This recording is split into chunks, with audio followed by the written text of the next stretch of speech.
तो आप जो कुछ करते हो क्या श्रद्धा से करते हो?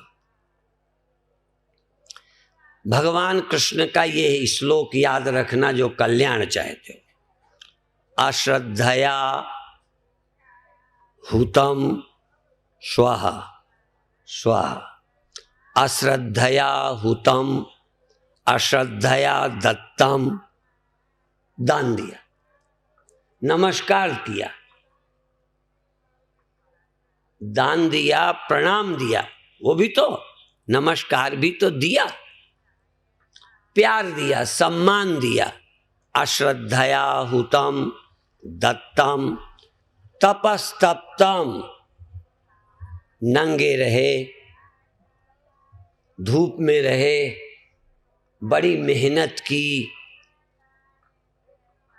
अश्रद्धया हुतम दत्तम तपस्तप्तम कृतम च यत्, कुछ तो करते हो, कृतम च यत्, एक इस शब्द में सब समा गया। जो भी कुछ तुमने किया है, यदि तुमने किसी को कुर्सी में बिठाया है, तुमने किसी को चादर बिछाई है, भोजन कराया है, घर ले गए हो, अश्रद्धया हुतम दत्तम तपस्तप्तम कृतम च यत्, पूजा की है, पाठ किया है, ध्यान किया है, कृतम च यत्, जो भी कुछ तुमने किया है। असद इति उच्यते पार्थ, अय अर्जुन उन सभी कर्मों को असत इति उच्यते। क्या कमाल है! ये श्लोक क्रांतिकारी श्लोक है। ये श्लोक अकेला है जो तुम्हारे जीवन को बदल सकता है। पर शर्त, कृतम चयत असत इति उच्यते पार्थ, इन सभी कर्मों को, अच्छे से अच्छे कर्मों को भी असत इति उच्यते। जैसे अच्छे से अच्छे गुलदस्ते, अच्छे से अच्छे गुलदस्ते, अच्छे से अच्छे फूल सुंदर तो हैं, पर उसकी जड़ें नहीं है, थोड़ी देर में सूख जाएंगे, बेकार हो जाएंगे, थोड़ी देर अच्छे लगेंगे। तुम्हारे अश्रद्धा पूर्वक किए गए सभी कर्म सुंदर गुलदस्ते तो हैं, थोड़ी देर को दूसरे का भी दिल रिझा सकते हैं, पर ये पेड़ नहीं है, टिकने वाले नहीं है। अश्रद्धया हुतम दत्तम तपस्तप्तम कृतम च यत् असद इति उच्यते पार्थ, असत इति उच्यते। इन कर्मों को असत कहा है। बुरे कर्मों को बुरा कहते, असत नहीं। ये कर्म असत हैं क्योंकि तुम्हारी सत्ता से नहीं हुए, तुमसे नहीं हुए, तुमसे हुए ही नहीं है, करा लिए गए हैं।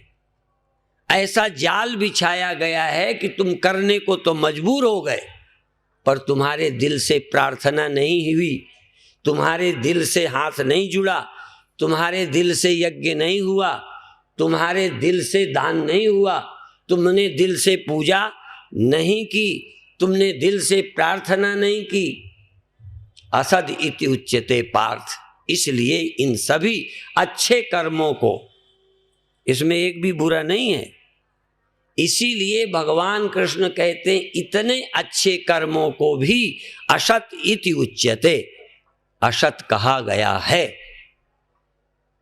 असद इत्युच्यते पार्थ। फिर कहते हैं इसका कोई लाभ न च तत्प्रेत्य, ना तो इनका लाभ तुम्हें मरने के बाद होगा। प्रेत्य, प्रेत्य माने मरने के बाद। न च तत्प्रेत्य, नो इह, न उससे यहां ही शांति मिलेगी, न यहां ही रस मिलेगा, यहां भी करके भीतर से खोखले, उदास और अधूरे रहोगे। ऐसे कर्मों से न यहां ही कोई बड़ा लाभ है, न शरीर छोड़ने के बाद लाभ है। और मैं जानता हूं 90% लोग असत कर्म ही कर रहे हैं। ये श्लोक मेरा बनाया नहीं है, और मैं श्लोक बनाना नहीं जानता, ग्रंथ बनाना नहीं जानता। मैंने तो ग्रंथों को पढ़ा है, सुना है, और इसीलिए मैं ये नहीं कहता कि मेरी इन सब कर्मों में आज श्रद्धा है। फिर बता दूं, मेरी भी इन सब कर्मों में श्रद्धा नहीं है। मेरी श्रद्धा पूरी आत्मज्ञान में और निष्ठा में है, इसीलिए मैं उस पर जोर देता हूं। तुम्हारी श्रद्धा है तो करो, लाभ मिलेगा, ये दावे से कहता हूं, पर श्रद्धा से करो, नाटक मत करो। और ये भी नहीं कहता नाटक मत करो, जहां नाटक करना है कहो, क्योंकि इस दुनिया में रहना है। किसी महात्मा के पास जाओ, चाहे महापाखंडी हो, धूर्त हो, तो भी हाथ जोड़ लो, नहीं तो आश्रम में रहने ही नहीं देगा, पंडाल में ठहरने नहीं देगा।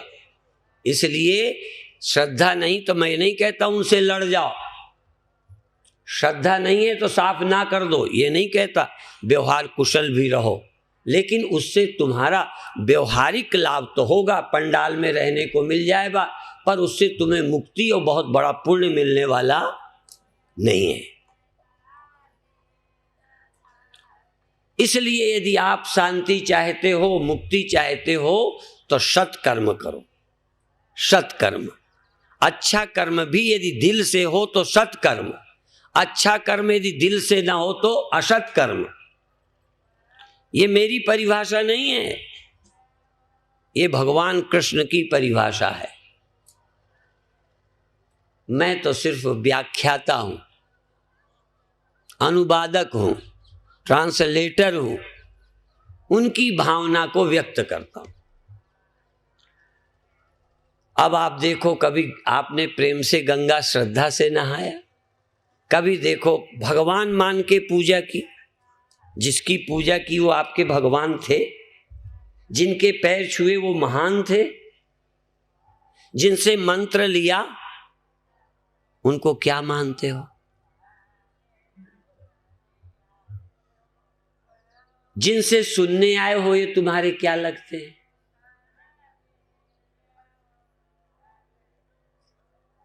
जिस मंदिर में पूजा करते हो वो मंदिर है या लोग जाते हैं, तुम भी चले गए हो कि लोग तुमको नास्तिक ना कहें? तो पहली बात मैं आपसे कहना चाहूंगा कि जो भी कुछ करते हो उसमें ईमानदारी लाओ, जब कल्याण चाहो तो। व्यवहार कुशलता के लिए मैं तुमको ये नहीं कहूँगा तुम व्यवहार कुशल ना हो। चुनाव के दिन आते हैं, सभी पार्टी के लोग चंदा लेते हैं, तो जिस पार्टी से हमारा लेना देना नहीं उनको भी देते हैं कि पता नहीं कौन जीतेगी। हमें उज्जैन में रहना तो है, इंदौर में रहना है, दुकान चलानी है, इसलिए सब पार्टी वालों के मुंह में कुत्तों के रोटी डालनी ही पड़ेगी। कुत्ते ही हैं ये, नहीं डालोगे तो रोड में निकलना मुश्किल कर देंगे। लेकिन ये मत समझो कि ये हमने श्रद्धा से दिया है, तुम्हें पता है। इसी तरह से आप जो भी करते हो, देखो ध्यान तुमने क्यों किया है, कितनी देर किया है। अच्छा, ध्यान मेरा तो 10 मिनट लगा और 2 घंटे बैठा, ये 2 घंटे दिखाने के लिए बैठा या ध्यान लगाने की कोशिश करता रहा? ये भी ईमानदारी से कोशिश लगातार की लगाने की कि टाइम पास करने की कोशिश की? और यदि तुम ईमानदार हो तो लोगों के यहाँ करना तो चाहे जैसा करना, तुम जब अकेले करना तो यदि 5 मिनट ध्यान लगे तो 5 मिनट करके छोड़ देना, क्योंकि हमें किसको दिखाना है? अजय से दिखाना है, वो देख ही रहा है, उससे छिपा नहीं सकते। जगत गुरु शंकराचार्य जैसे लोग कहते हैं कि क्षण भर भी ब्रह्म विचार में मन लग जाए, क्षण भर। और तुम दिन भर की बात करते हो। मैं पहला व्यक्ति हूं जो कहता हूं मेरा ध्यान हमेशा नहीं लगता। जिनका लगता हो उनको पास चले जाना, मेरा नहीं लगता। और सदा मुझे लगाने का मन भी नहीं करता। जब करता है तो लग जाता है, जब दिल से चाहता हूं तो लगता है, जब दिल से नहीं चाहता नहीं लगता। बड़ा समझदार है वो। अब अंत में वेदांत पर आए थोड़ा। आप कौन है? बहुत लोग इस देह को ही मैं कहे जा रहे हैं। फिर जरा ध्यान दो, यदि यही तुम हो तो जब ये पड़ा था स्वप्न किसने देखा, तुमने या किसी और ने? तो तुमने यदि देखा तो तुम देह होते तो स्वप्न नहीं देख सकते थे। तुम कौन हो ये मैं अभी नहीं बताता, पर ये जरूर बताता हूं कि ये देह तुम नहीं हो। यदि देह होते तो देह तो पड़ा है, देह में खून उतना ही है, देह में श्वास भी उतनी नहीं बल्कि उससे ज्यादा चलती है। सोने वाले की श्वास ज्यादा चलती है कि कम? बोलो। ज्यादा। सब कुछ नॉर्मल है, आराम से शरीर पड़ा है, शरीर को कुछ भी पता नहीं है और तुम स्वप्न देख रहे हो। यदि तुम आकार थे तो तुम स्वप्न न देखते। स्वप्न देखते हो इसका मतलब तुम देह नहीं हो। हाँ, तुम जागृत अवस्था में देह में रहते हो, देह से जुड़े रहते हो, देह को मैं मानते हो, और इसका परिणाम हुआ स्वप्न में ये तो पड़ा रहता है, पर तुम फिर मन से देह खड़ा करते हो और फिर दुनिया होती है, पर तुम होते हो। स्वप्ने से हमें कोई फर्क नहीं पड़ता कि वो झूठा देखा। अच्छा ये बताओ, यहाँ सभा लगी है, ठीक है, ये देख रहे हो, यहाँ से गए, रात का टाइम, थोड़ा उधर चले गए, वहाँ तुम्हें भूत नजर आया, चोर दिख गया, घबरा गए, चिल्लाए, भाग कर आए। मान लो भूत नहीं भी था, मान लिया वो चोर नहीं था, तुम भ्रम से डर गए, वो झूठा हो सकता है, पर तुम वहां गए नहीं थे। बोलो। जहां तुमको चोर दिखा वहां गए थे कि नहीं? क्या कहोगे? ठीक ना? वो झूठा हो गया, वो चोर नहीं निकला, भूत नहीं निकला, तुम्हारा ही भ्रम था, पर उस भ्रम काल में तुम वहां थे या नहीं थे? बोलो। तो स्वप्न झूठा होगा, दिमाग ठीक नहीं था, क्या क्या क्या देखा, पर देखा तुमने कि पड़ोसी ने, तो तुम तो थे ना। तुम्हारा जागृत में अभाव, यहां आए फिर पंडाल, जागे फिर ये संसार, सोए वो, लेकिन तुम जागृत में नहीं थे कि स्वप्न में नहीं थे। तुम यहां नहीं हो कि वहां। इसीलिए हम एक गीत की लाइन बोलते हैं, हम ही ठाकुर, हम ही ठाकुर, हम ही मंदिर, खुदा होंगे तो हम होंगे, यहां तो हम डटे ही हैं, वहां होंगे तो हम होंगे।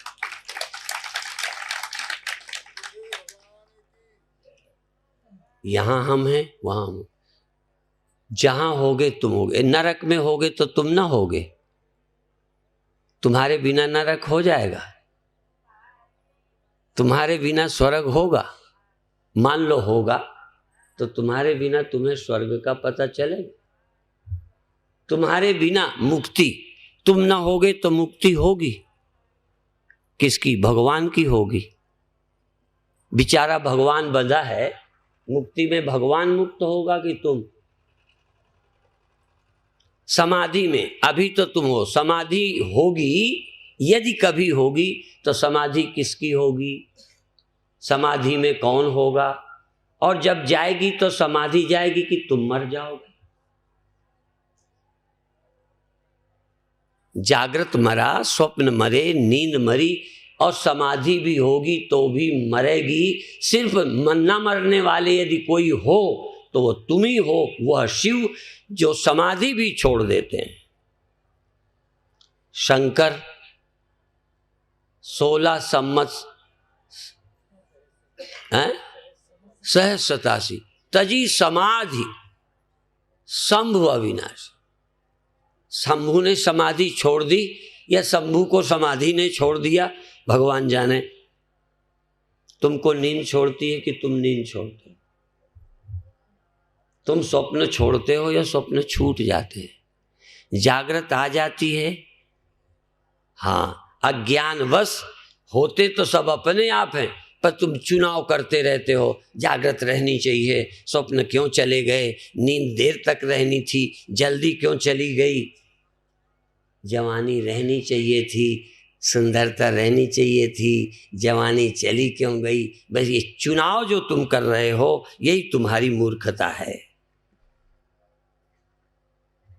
जब सब चुनाव खत्म होते हैं, इसका नाम है ब्रह्मज्ञानी। ब्रह्मज्ञानी का मतलब कुछ दिखाई पड़ जाएगा, रोशनी दिखाई पड़ती है। कल मैंने किसी से पूछा कि आपके यहाँ शिव बाबा रोशनी ऐसी दिखती है, तुमने भगवान देखे हैं? कि हाँ हमने देखे हैं। हमने कहा कैसे थे?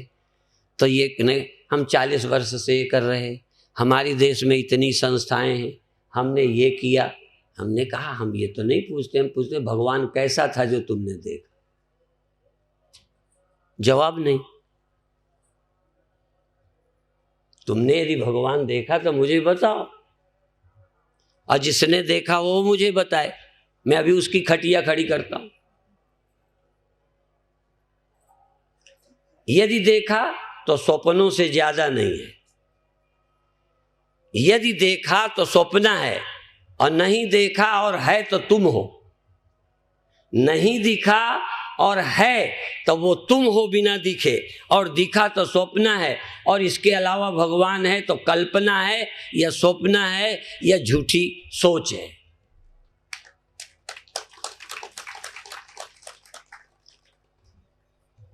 पर क्या करें, तुमको फुर्सत नहीं है नून तेल लकड़ी से, और लगातार प्रचार।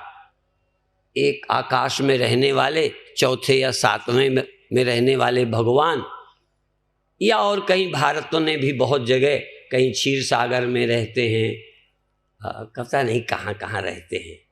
और सारे ग्रंथ हिंदुओं के सर्वत्र रहता है भगवान, कहते हैं।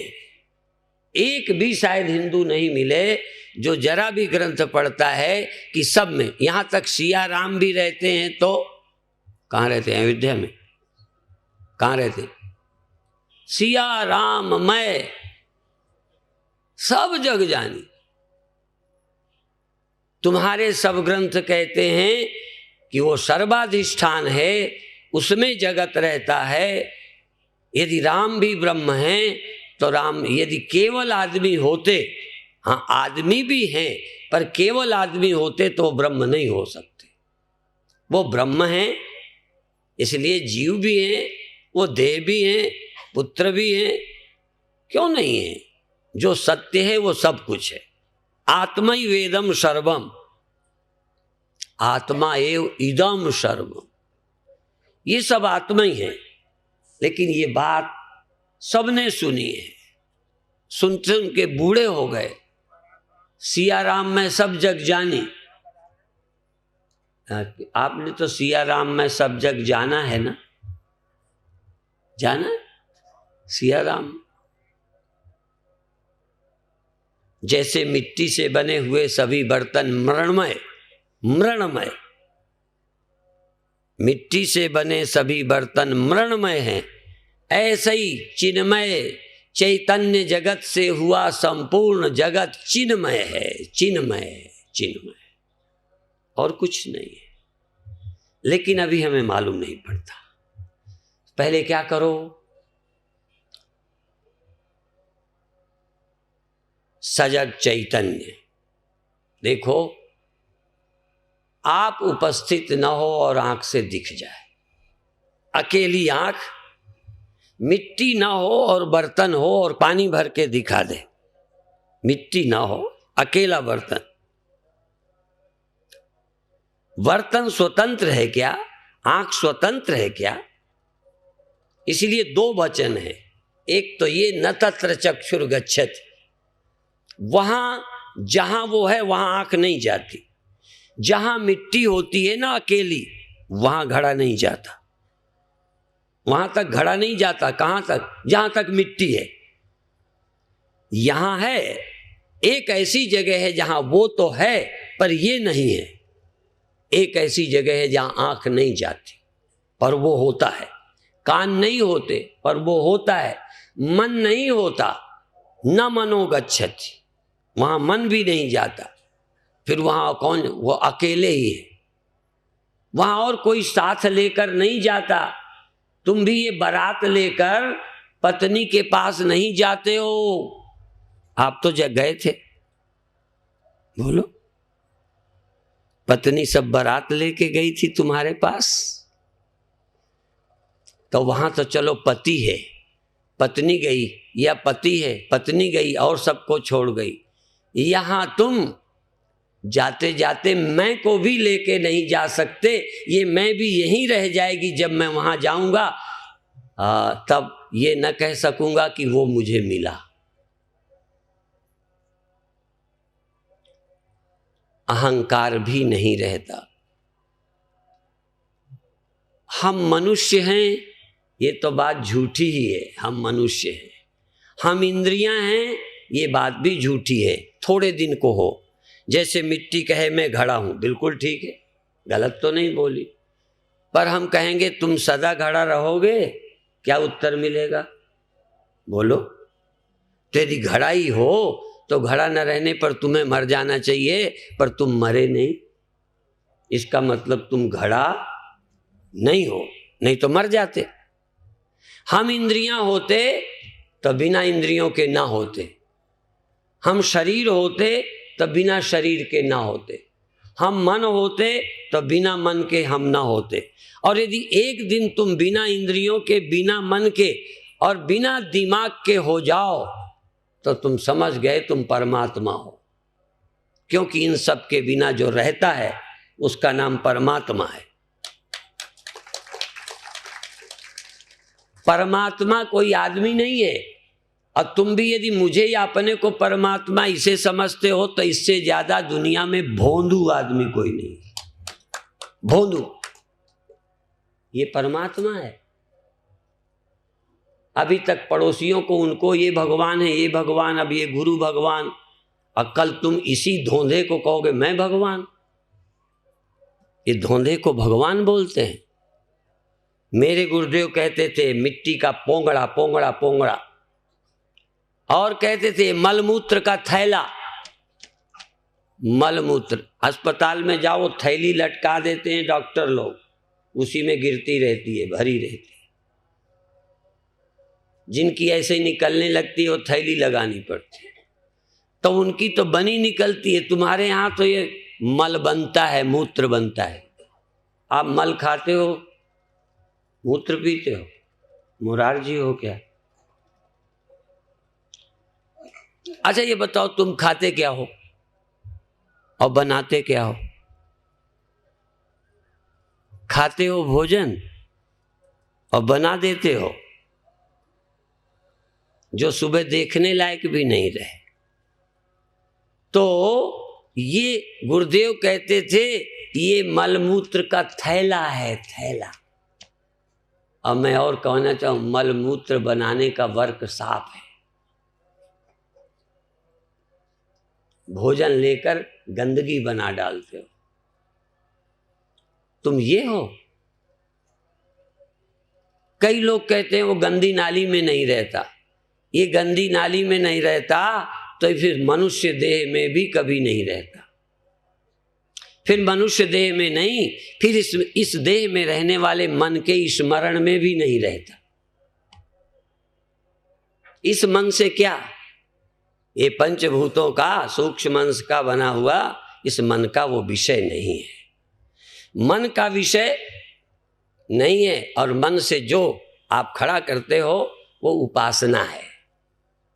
उपासना है, बहुत अच्छा है। धन्य है उनको जिनको अपने मन में भगवान का स्मरण, भगवान का ख्याल आता है। किसी भी रूप में भगवत भाव तो बना, जैसे किसी स्त्री में भी माँ भाव तो बना, किसी स्त्री में बहन तो लगी, एक भी लगी, चलो बहुत अच्छा है। एक तो बहन है, एक तो भाई है, एक तो पिता है जिसके प्रति मेरे मन में काम नहीं है। इसी तरह एक तो कोई भगवान है जिसकी मैं याद करूं तो काम चला जाता है, क्रोध चला जाता है, चिंता चली जाती है, भय जाता है। कोई एक तो है, राम भगवान, कृष्ण भगवान, शिव भगवान, गुरु भगवान, जिसकी याद तुमको शांति देती है। ये उपासना है, उपासना। नहीं तो कर्म, उपासना, ज्ञान, 3 कांड वेद में हैं। फिर उपासना है ही नहीं क्या? 3 हैं। पहले कर्म, शुभ कर्म करो, निष्काम, निस्वार्थ। पहला काम है बिना स्वार्थ के निष्काम भावना से देश सेवा करो, नेताओं की तरह नहीं। ये तो देश सेवक है ना, ये देश को खाए जा रहे हैं, देश भगत है। कहीं तुम भी ऐसे ही नहीं सेवक बनना, आश्रम के, अखंड परम धाम के। जो खाने में लगे पड़े हैं वो सेवक कहते हैं। तो निष्काम सेवा राष्ट्र की करो, समाज की करो, गरीब की करो, आश्रम की करो, मंदिर की करो, सेवा करो। सेवा के नाम से अपनी थैली न भरो। दूसरा, भगवान का स्मरण करो, जो स्मरण में आते हैं। क्यों? क्योंकि भगवान तो ध्यान में नहीं आते। निगम नेति जय ध्यान न पावा, माया मृग पाछे सो धावा। भगवान ध्यान में नहीं आते, और ध्यान में ना आने पर भी देखो रसखान क्या बोलता है भक्त का, देखो चिढ़ो मत, भक्ति करना है तो रसखान से सीखो। रसखान मुसलमान। तो कभी कभी हम कहते हैं धन्य है गुलामी के काल का मुसलमान। भगवान कृष्ण की गीत गाता है, और आजादी के 55 साल के बाद का मुसलमान हिंदू को, भगवान को गाली देता है।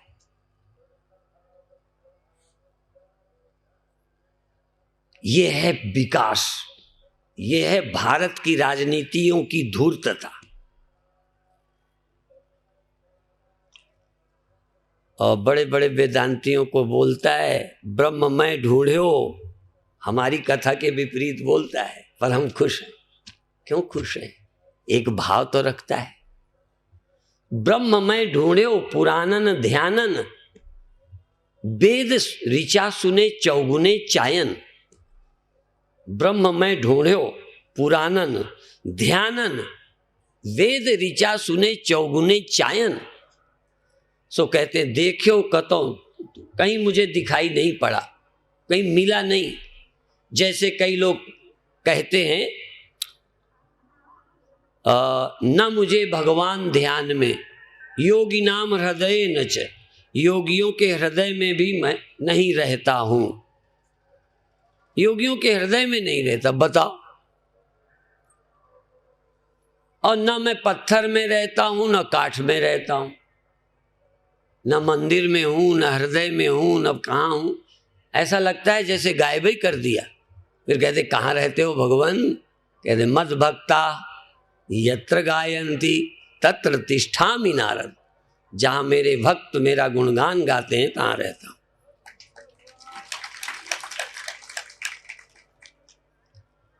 तो इसी तरह रसखान कहते हैं मैंने बहुत ढूंढा।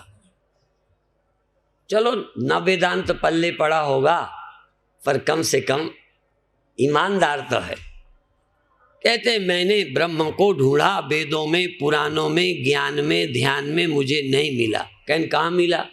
कहन देखा कुंज कुटीर में बैठे पलोटत राधिका पायन, राधा के पैर दबा रहा। क्या गजब! राधा के पैर दबाते मैंने कृष्ण को देखा।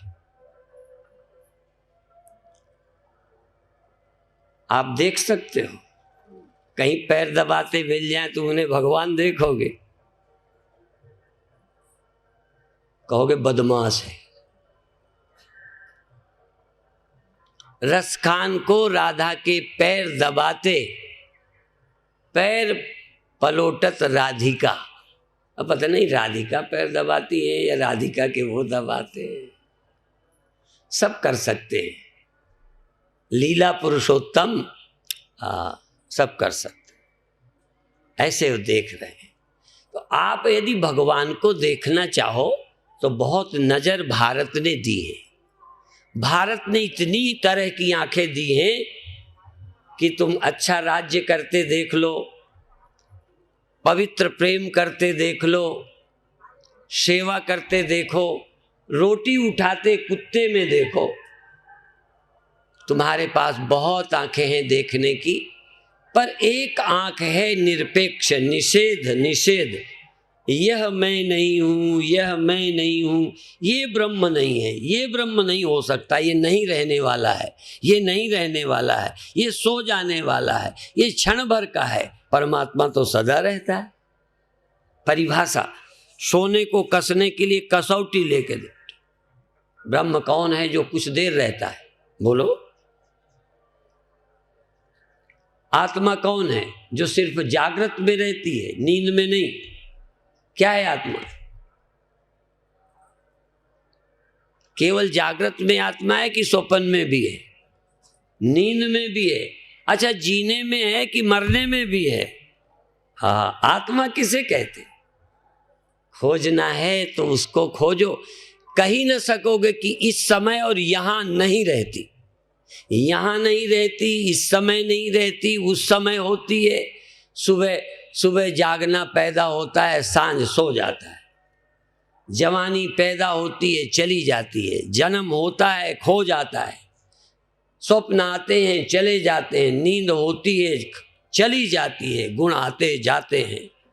व्यक्त और अव्यक्त होता है। सिर्फ यदि कभी नहीं होता तो परम सत्य परमात्मा ये जो कभी होता ही नहीं है, वो सदा है। होता नहीं फिर भी है, होता नहीं, खोता नहीं। जो भगवान को खोता समझते हैं ना, वो पंजाबी के खोता हैं। पंजाबी में खोता गधे को बोलते हैं। जो भगवान को भी खोया समझते हैं। पाया कहे सो बावरा, गया कहे सो क्रूर, आया गया कहीं नहीं, ज्यों का त्यों भरपूर। तो सदा रहने वाला तुम्हारे भीतर है कि नहीं? सर्वत्र जो रहता होगा, भरपूर है, वो आपके यहाँ नहीं है। तो सदा रहने वाला तुम्हारे में आंख है, ये सदा रहने वाली, सदा रहने वाला देह है। इसका मतलब ये परमात्मा नहीं है। सदा रहने वाली जागृत अवस्था है। 1,00,000 इनाम, सबसे बड़ा इनाम आज लगाया। जो जागृत अवस्था को परमानेंट कर दे, जागने को ही भगवान बना दे। क्योंकि जागृत जो है वो परमात्मा या चेतन नहीं है, पर जागृत अवस्था चेतन से स्वतंत्र नहीं है। घड़ा मिट्टी से स्वतंत्र नहीं है, पर घड़ा मिट्टी नहीं है, वो खो जाएगा, नहीं रहेगा। तो इसलिए पहले निषेध करो। इंद्रियां वह नहीं है, मन वह नहीं है, बुद्धि वह नहीं है, अहंकार वो नहीं है, ये जो मैं है ये वो नहीं है। क्योंकि मैं नींद में मैं हूँ ये ख्याल नींद में नहीं रहता। आत्मा नहीं रहती, ये नहीं कह रहा। ना हम देहो हम आत्मे थी। ना मैं इंद्रियां हूं, ना बुद्धि हूं, ना मैं अवस्था हूं, फिर मैं कौन हूं? रटो मत। ये प्रक्रिया, हम जब गुरुदेव के पास थे तो ये प्रक्रिया रटाई जाती थी। पंचभूतों का क्या है, जल से क्या बना है, मिट्टी से क्या बना है, आकाश से क्या बना है, और वायु से क्या बना है, अग्नि से क्या बना है, मैंने नहीं रटा। देखो, मैं पहला व्यक्ति हूँ कि फेल हूँ मैं। यदि मैं परीक्षा दूं वेदांत की तो पहला व्यक्ति हूं कि मुझको प्रोफेसर फेल कर देंगे। मुझे सब याद ही नहीं है, गिना ही नहीं सकता। लेकिन यदि सत्य के विज्ञान की कसौटी हो तो सारे परीक्षक और एग्जामिनर और कॉपी जांचने वाले फेल पाऊंगा। केवल कहूंगा तुम मूर्ख हो, तुम जानते ही नहीं हो आत्मा क्या चीज होती। और तुम भी इतने ही, कबीर पढ़े नहीं थे, गुरु नानक देव जी पढ़े नहीं थे, ये लोग पढ़े लोग नहीं थे,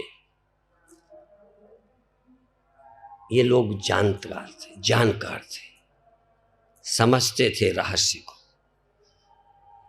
और आज अभी कोई भक्त ने मुझे श्लोक सुनाए